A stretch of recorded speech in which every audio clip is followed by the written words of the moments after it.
times, he thought. It's really tiring to be such a large and splendid engine. One does have to keep up appearances, so...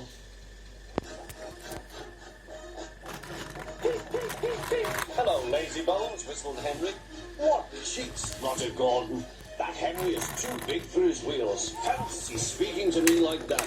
He was never had an accident.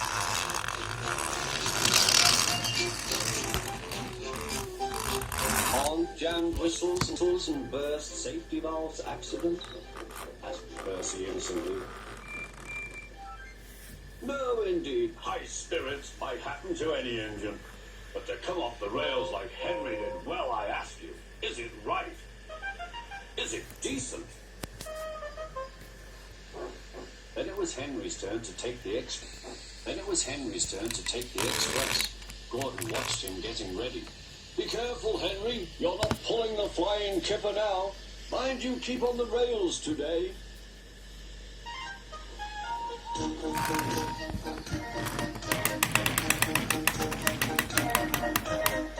Henry went off in a huff, and Gordon yawned and went to sleep.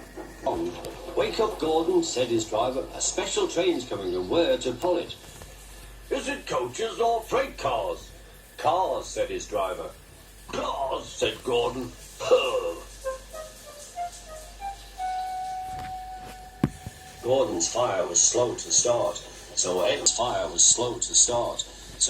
had to push Gordon to the turntable to get him facing the right way. I won't go, grumbled Gordon. Don't be silly, puffed Edward. At last Gordon was on the turntable.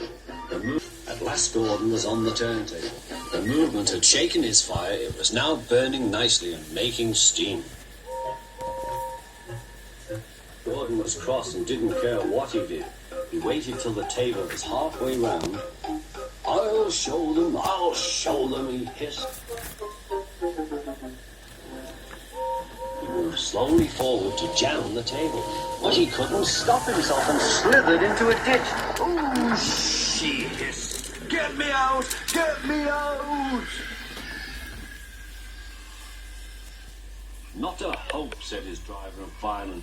You're stuck, you silly great engine. Don't you understand that? Big telephone, said Topham Hatt.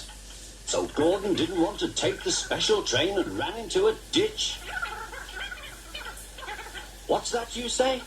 The special's waiting. Tell Edward to take it, please. And Gordon? Oh, leave him where he is. We'll get him out later. On the other side of the ditch, some little boys were chattering. Oh, doesn't he look silly?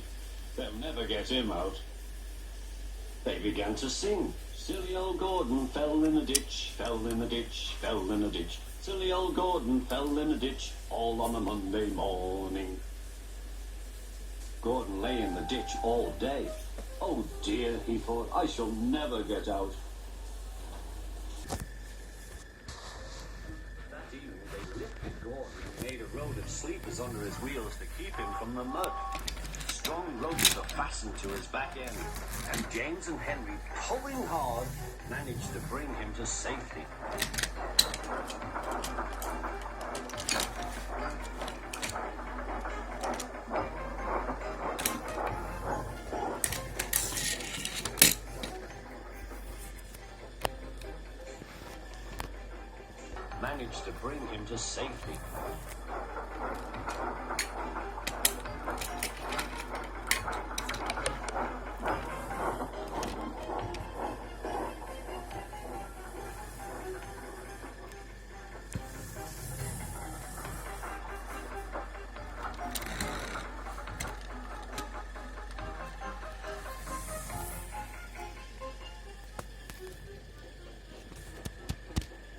Late that night, Gordon crawled home, a sadder and wiser engine.